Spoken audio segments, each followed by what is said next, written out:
নমস্কার। আজকে সূর্যগ্রহের ট্রানজিট নিয়ে আলোচনা করব। আমি গত মাসেও সূর্যগ্রহের ট্রানজিট আলোচনা করেছিলাম। মীন রাশি থেকে মেষ রাশিতে এসেছিল এবং সেখানে বুধায়িত্ব যোগও তৈরি করেছিল। এখন আলোচনা করব যে এই মেষ রাশি ছেড়ে বৃষ রাশিতে কবে প্রবেশ করবে, কখন প্রবেশ করবে এবং কার কার রাশি বা কোন রাশির জন্য সুসময় বয়ে আনছে। আপনার রাশি তার মধ্যে থাকবে। অবশ্যই 12 রাশি নিয়ে আলোচনা করব, কেননা একটা গ্রহ যখন ট্রানজিট হয়, আমি সবসময় আপনাদের কাছে বলেছি, এটা ওভারঅল আমি ডিসকাশন আপনাদের কাছে করি। মানে একটা গ্রহ যখন ট্রানজিট হয়, কিন্তু 12টা রাশির উপর এবং সমাজের উপর এবং দেশ দুনিয়ার উপর তার কিন্তু প্রভাব পড়বে। যেমনি আপনার বৃহস্পতি ট্রানজিট করেছিল, তার জন্য কিন্তু আপনার দেশ দুনিয়ার একটা প্রভাব পড়েছে, নেগেটিভ বা পজিটিভ যেটাই হোক, সেটা আপনি আমার প্রোগ্রাম শুনে বুঝতে পারবেন। সমস্ত রাশি লগ্নের উপর পড়েছে। এই রবির ট্রানজিট তেমনি কিন্তু সবার উপরেই প্রভাব পড়েছে। এই যে প্রোগ্রামটা আপনারা শুনছেন, অনেকে ভাবছেন দাদা আমার তো এই যে আপনার সাথে মিলছে না, এই জায়গাটা হচ্ছে না। হ্যাঁ, না হতে পারে, কিন্তু আমি বলছি আপনি খুব মাইনরিটি শোনেন, দেখবেন আপনার 80 থেকে 90% মিলছে। এবং এর সাথে অবশ্যই যদি দেখেন আপনার ডেট অফ বার্থ জানা নেই, আপনি কিন্তু আপনার রাশিটাও ঠিকমতো জানছেন না, কনফিউজড হয়ে যাচ্ছেন, তাহলে কি করবেন? আপনার হাতের রবিগ্রহ সিচুয়েশনে করে সেটা দেখুন। আপনার কি রাশি সেটা জানুন। আপনার কি রাশি রিপিটেডলি বলছে, হাত দিয়ে অবশ্যই বলা যায়। আমাকে একজন প্রশ্ন করেছিলেন যে আমার হাত দিয়ে কি রাশি বলা যায়? আলবাত বলা যায়। আপনার ডেট অফ বার্থ নিয়ে তো কি হয়েছে? আপনি অনেক বয়স লো, আপনার বাবা মা তো, আপনার অনেক ভাই বোন ছিলেন, আপনার বাবা মা আপনার ডেট অফ বার্থ রাখতেই পারেনি, রাশি লগ্ন জানতে পারেনি, তখন অত চল ছিল না। এখন আপনার চল এসছে, আপনি সোশ্যাল মিডিয়া ঘেটে ঘেটে আপনি অনেক কিছু জানার চেষ্টা করছেন। অবশ্যই জানতে পারবেন, অবশ্যই জানতে। আপনার হাতটা দেখিয়ে, ফেসটা রিড করিয়ে, নামের অক্ষর দিয়ে অবশ্যই রাশি লগ্ন জানা যায়। তার জন্য কি করতে, প্রপার অ্যাস্ট্রোলজিটাকে আপনাকে মেনটেন করতে হবে।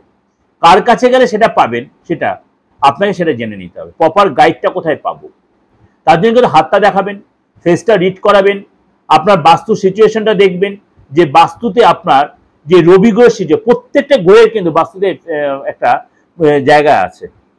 প্রত্যেকটা গ্রহের, দেবগুরু বৃহস্পতি, রবি, শনি, মঙ্গল, বুধ, প্রত্যেকটা গ্রহের ইন্ডিভিজুয়াল বাস্তুতে জায়গা আছে। আপনার বার্থ চার্টে দেখুন সেই বুধ গ্রহের সিচুয়েশনটা খারাপ কিনা। তাহলে আপনি দেখালো আপনার বাস্তুতে সেই জায়গায় ডিস্টার্ব হয়ে আছে, তাহলে কিন্তু আপনি অবধারিত আপনি ডিস্টার্ব হবে, অবধারিত ডিস্টার্ব হবে। আপনি দেখবেন পড়াশোনার ক্ষেত্রে ডিস্টার্ব হচ্ছে, আপনার ব্যবসা ক্ষেত্রে ডিস্টার্ব হচ্ছে, লোকজনের সম্পর্কে ডিস্টার্ব হচ্ছে। বৃহস্পতি যে আপনার ডিস্টার্ব বাস্তুর ক্ষেত্রে, আপনার ছকে বৃহস্পতি ডিস্টার্ব হচ্ছে, আপনি দেখবেন কোনো ডেভেলপ করতেই পারছেন না। আবার দেখবেন আপনার পশ্চিম দিকটা ডিস্টার্ব হয়েছে, আপনার শনির দিকটা ডিস্টার্ব রয়েছে, আপনি দেখলেন আপনি কোনো জায়গায় ঠিক মানে বাড়িতে কোনো কাজের লোক আপনার টিকতে পারছে না, আপনার লোকের সাথে অ্যাডজাস্ট হচ্ছে না, আপনার লোকের সাথে খিটখিটে মেজাজ হচ্ছে, আপনি কোনো ব্যবসা করতে সেখানে সাকসেস পাচ্ছেন। এবারে ভাবছে আপনার সবকিছু ঠিক আছে, আমি তাহলে কোন ব্যবসায় যাবো?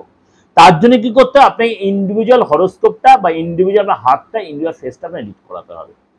এই জন্য বারবার বলি অ্যাস্ট্রোলজিটাকে সায়েন্স মনে করুন। দেখ, চলুন আজকে জেনে নিই আপনার রাশি কি বলছে। এই রবিগ্রহ ট্রানজিট, রবি কবে ট্রানজিট হচ্ছে? 14ই মে রবিগ্রহ ট্রানজিট হচ্ছে রাত 12টা 20 মিনিটে, অর্থাৎ ইংরেজি মতে সেটা কিন্তু 15ই মে পড়ে যাচ্ছে। 14ই মে 2025 রাত 12টা 20 মিনিটে রবিগ্রহ ট্রানজিট হচ্ছে আপনার মেষ রাশিতে বৃষ রাশিতে, অর্থাৎ ইংরেজি মতে সেটা 15ই মে। এই 15 মে যে রবিগ্রহ ট্রানজিট হচ্ছে, আগামী একটা মাস বৃষ রাশিতেই থাকবে এবং সেখানে কিন্তু শনি গ্রহ এসে দৃষ্টি বিনিময় করে 18 তারিখের পরে। শনি যখন কুম্ভ রাশিতে তার তৃতীয় দৃষ্টি রবির উপর প্রেজেন্ট করবে, তখন কিন্তু মানে আপনার ক্ষেত্রে কিছু না কিছু পজিটিভ নেগেটিভ ইম্প্যাক্ট তৈরি হবে। রবি কিসের কারক? রবি হচ্ছে আত্মার কারক, রবি হচ্ছে পিতার কারক, রবি হচ্ছে সম্মানের কারক, রবি হচ্ছে সফলতার কারক, রবি হচ্ছে চাকরি, রবি আপনার প্রেজেন্টেশন, রবি হচ্ছে আপনার কাছে সুনাম। সুতরাং রবি যদি আপনার বার্থ চার্টে, রবি যে আপনার হরোস্কোপে, রবি যে আপনার হাতে, রবি যে আপনার ফেসে, রবি যে আপনার বাস্তুতে ভালো থাকে, আপনার কিন্তু অন্য সব আর ভালো মন্দ চিন্তা না করলেও চলবে। কিন্তু সবার কি ভালো থাকবে? কখনোই নয়। তাহলে আপনার রবিকে স্ট্রং করতে হবে, কিন্তু রবিকে আপনার স্ট্রং করার প্রয়োজন আছে। আপনি কোন রাশির লোক?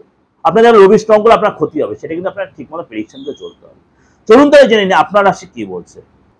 মেষ রাশি, মেষ রাশির ক্ষেত্রে রবি গ্রহের ট্রানজিট কিন্তু ভালো মন্দ মিশিয়েই হবে, কেন আপনার সেকেন্ড হাউসে এই রবি গ্রহ ট্রানজিট হচ্ছে, অর্থাৎ এই ঘরেই, অর্থাৎ সেকেন্ড ঘরে রবি হচ্ছে পিতার কারক গ্রহ, রবি হচ্ছে আপনার আত্মার কারক গ্রহ, রবি হচ্ছে আপনার সম্মানের কারক গ্রহ, রবি হচ্ছে সরকারি চাকরির কারক গ্রহ।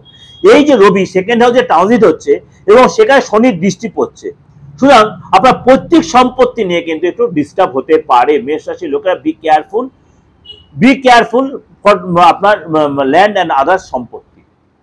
অর্থাৎ পৈতৃক সম্পত্তি বা পুরনো যে সম্পত্তি সেই সব সম্পত্তি একটু আপনাকে সচেতনের কথা বলতে হবে, বা আপনার যে বৈশ্বিক লোকেরা আছে বা আপনার যে শিবলিংরা আছে, আপনার যে কাকা খুড়ো বা আপনার যে ভাই বোনের কাজিনরা আছে, তাদের সাথে একটু সাবধানে কথাবার্তা বলবেন। পিতা পুত্রের মধ্যে সম্পর্ক একটু ডিস্টেন্স তৈরি হবে, ভাই বোনের সাথে সম্পর্ক একটু ডিস্টেন্স তৈরি হবে, বিশেষ করে সম্পত্তি নিয়ে কোনো কথাবার্তা হবে, কোনো নিজের মধ্যে একটা মিসআন্ডারস্ট্যান্ডিং হতে, লিটিগেশন আসতে পারে, রিলেশন নষ্ট হতে পারে, বিশেষ করে সম্পত্তি নিয়ে একটা ফ্যাক্টর হতে পারে। কিন্তু যারা মেষ রাশির লোক আছে তাদের কিন্তু শিক্ষা যারা যথেষ্ট ভালো হবে। আপনি যে এডুকেশন লাইনে আছেন, আপনি হায়ার স্টাডি করতে যাচ্ছেন, আপনি এসে বিদেশ যেতে চাইছেন, আপনি কিন্তু অবশ্যই ভালো হবে। আপনাকে এসে মুখের ভাষা খুব কন্ট্রোল রাখতে হবে, কেন সেকেন্ড হাউসটা হচ্ছে আমাদের মানে কি বলবো বাণীর ঘর, সেকেন্ড হাউস অর্থের ঘর। বাণী মানে হচ্ছে মানে কথা বলার বাচন ভঙ্গি, মানে ডেভেলপ। সেকেন্ড ঘর থেকে আমাদের বিবাহ যাওয়াটা কিছুটা আমরা মেনটেন করি। সুতরাং আপনার সেকেন্ড হাউসটা যেহেতু এখানে রবি যাচ্ছে, আপনার মধ্যে একটা ঔদ্ধত্য, অহংকার বেড়ে যাবে, জেদ বেড়ে যাবে, অস্থিরতা বেড়ে যাবে, খিটখিটে মেজাজ হয়ে যাবে, লোককে একটু ডোমিনেট করছে, আন্ডারস্ট্যান্ড করার প্ল্যান করতে পারেন। সুতরাং এগুলো আপনাকে একদম অ্যাভয়েড করতে হবে, সুতরাং আপনাকে এই সময় সতর্কতা হবে। লোকে আপনি কোথাও চাকরি করেন, বসের সাথে খুব মানে সমঝে কথা বলবেন, নাহলে বসের সাথে আপনার মিসআন্ডারস্ট্যান্ডিং হতে হবে, বস আপনাকে অনেকটা অসন্তুষ্ট হবে। আপনি যদি বসকে সন্তুষ্ট করে চলতে পারেন, বসের কাছ থেকে অনেক অ্যাডভাইস নেন কাজের জায়গায়। আপনি যখন লয়ার হন, আপনি যখন রাজনীতিবিদ হন, এই সেকেন্ড হাউসের ট্রানজিট আপনার জন্য যথেষ্ট ভালো হচ্ছে। সেকেন্ড হাউসের ট্রানজিট আপনার আপনি যদি অ্যাসিড প্রফেশন, সেখানে আপনার সাকসেস হবে। আপনি যখন মিডিয়া লাইনে আছেন, সেখানে সাকসেস হবে। আপনি যদি অবিবাহিত হন, এই সময় কিন্তু আপনি বিয়ে হওয়ার যোগ আসবে, আপনার ভালো যোগাযোগ আসবে। কিন্তু আপনাকে একটাই কথা বলবো, এই সময় আপনার কিন্তু কথাবার্তা সতর্কতা, আপনার ঔদ্ধত্য অহংকার ত্যাগ করতে হবে। এবার আপনার কিন্তু এসে বিদেশ যেতে হবে, এবং অর্থ যোগাযোগ যথেষ্ট, আর্থিক যারা যথেষ্ট ডেভেলপ হবে। আপনার যে বাধা আপনার প্রতি মুহূর্তে আসছিল, সেই বাধা আপনার কেটে যাবে। লাভ ম্যারেজ যে করতে চিন্তা ভাবনা করছেন, বা আপনি দীর্ঘদিনের প্রেমের সময় যে আপনার বাড়িতে কিন্তু সেই একটা অবস্ট্রাকশন হবে, অর্থাৎ প্রতি একটা বাধার সম্মুখীন। মেসেজ 7.5 ফার্স্ট টেস্ট চলছে, শুধু আপনার কিন্তু কিছু অনেক বেশি সচেতন হতে হবে। যারা সেলস লাইনে আছেন, তারা কিন্তু মুখের ভাষা একদম কন্ট্রোল লাগবে না, কিন্তু আপনার মুখের ভাষায় আপনার পুরোনো ক্লায়েন্টও কেটে যাবে। আপনাকে ইউআই একদম কন্ট্রোল রাখতে হবে, নাহলে কিন্তু আপনার লোকসান হতে হবে। আপনি অনলাইন ট্রানজাকশন সাবধানে করবেন। এই সময় কিন্তু আপনার কি বলবো, বসের সাথে বা সিনিয়র সাথে সম্পর্ক ভালো রেখে চলতে হবে। এবং আপনি যে ব্যবসা করেন, ব্যবসায় ডেভেলপ হবে। আপনার অর্থ ট্রানজাকশন বুঝে শুনে করবেন, এবং আপনাকে দাম্পত্য লাইফে একটু বুঝে শুনে চলতে। আপনার খিটখিটে মেজাজ বা ঔদ্ধত্য পানা, এগুলো যদি কন্ট্রোল করতে পারেন, উভয়ের মধ্যে রিলেশন কিন্তু অনেক বেটার হবে। এটা কিন্তু আপনাদের কাছে ওভারঅল একটা প্রেজেন্টেশন, অর্থাৎ মেষ রাশি ওভারঅল কিন্তু সময়টা যথেষ্টই ভালো, কিন্তু আপনার কথাবার্তার ধরন একটু কন্ট্রোলের, একটু শরীরটা একটু ডিস্টার্ব, মাথায় যন্ত্রণা, প্রেশারটা বেড়ে যেতে পারে, কোলেস্ট্রলটা বাড়তে পারে। খাওয়া দাওয়ায় কন্ট্রোল রাখবেন, এগুলো মেনে। চোখের মাঝে মাঝে চোখটা ডিস্টার্ব, কিন্তু চোখটা নর্মাল ভালো হয়ে যাবে, চোখের ডিস্টার্ব, কিন্তু মাঝে মাঝে চোখটা একটু কড়কড় করবে। এই জন্য মোবাইলটা একটু কম ঘাটবেন, রাত্রে একটু কম জাগবেন।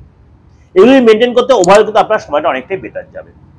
ওভারঅল ডিসকাশন করলাম, অবশ্যই আপনাদের ভালো লাগবে। ভালো লাগলে অবশ্যই লাইক শেয়ার করবেন, আর চ্যানেলটা অবশ্যই সাবস্ক্রাইব করে প্রত্যেকবার সবার আগে আপনাকে পৌঁছে যাবে। আর যোগাযোগ করতে আমার বুকিং নাম্বার রয়েছে 8910792325 9433960106। নমস্কার, ভালো থাকবেন।